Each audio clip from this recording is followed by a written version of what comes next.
Rickie Jenkins, I'm a battalion chief with the Fire Marshal Division with Dorchester County Fire Rescue. Gas grills, charcoal grills, we want to keep them away from underneath eaves of your house. You want to go out in the yard maybe 5-10 feet away from your house before you do any grilling. And if you're on a deck and you got gas grills, charcoal grills, not recommended, especially against the railings. So you want at least a 3-foot clearance around your grills, and that's for your safety and also pets and your kids running around. You don't want them playing within that 3-foot radius, potentially knocking the grill over and getting burned also. Once you put the lighter fluid on your charcoals, you want to let that simmer. We don't want to light it as we shooting the fluid on there also. So we want to soak our coals down real good. We don't want to use gasoline or kerosene or diesel, anything like that to ignite our charcoal. We only want to use our charcoal lighter fluid because it has a very low flash point. When we light off on it, you have a nice slow fire. So that's why we want to use charcoal lighter fluid for your charcoals. If you put gasoline and light it, you're gonna look like me. You're gonna be bald-headed with no eyebrows and no mustache. We don't want to dispose them that day. We want to let them sit in the grill and cool down a couple of days. Leave your lid open. That way you might get an afternoon rain shower that helps cool those briquettes down. Where we don't want to dispose of them are in plastic trash cans. If you have a metal trash can, that'll be fine to dispose of them, but you don't want to put it in your plastic trash can and roll it in your garage, unless you get to see our big red trucks that night. You want to make sure they're cooled down. We're bringing them out of storage, using them probably for the first time around Memorial Day, 4th of July. So now we want to inspect our grills to make sure that it's all safe. It's a lot different than using charcoal for as propane. We want to check our burners. We want to make sure that our burners are clean.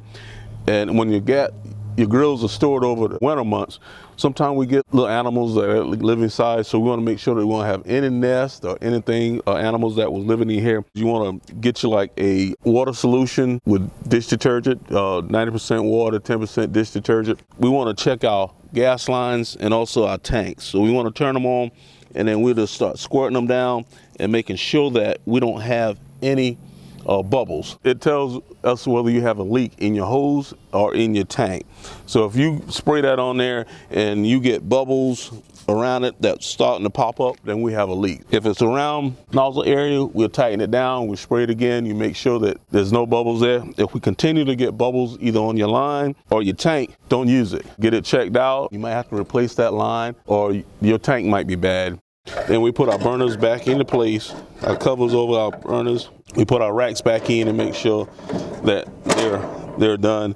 And that's pretty much your first initial inspections. You want to make sure that your surfaces are clean, so you get your good wire brush and all, so you keep your surfaces clean. We don't want grease build up on your grill. When it lights off, you might get a little fire there because the grease is flammable.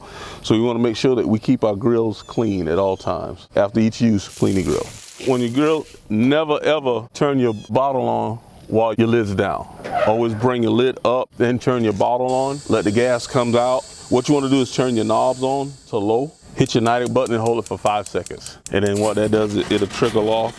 But having low down, you're able to control your gas dissipation a lot better than having everything up on high. If you don't have an igniter button on there and you're using this, you want to stick it down in there to light it off.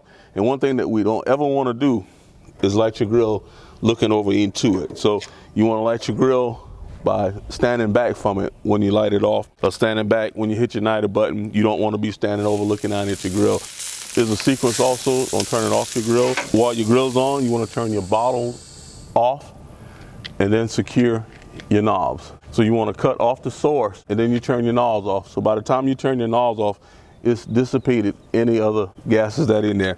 And also, just like on your charcoal, leave your grill top open so it dissipates.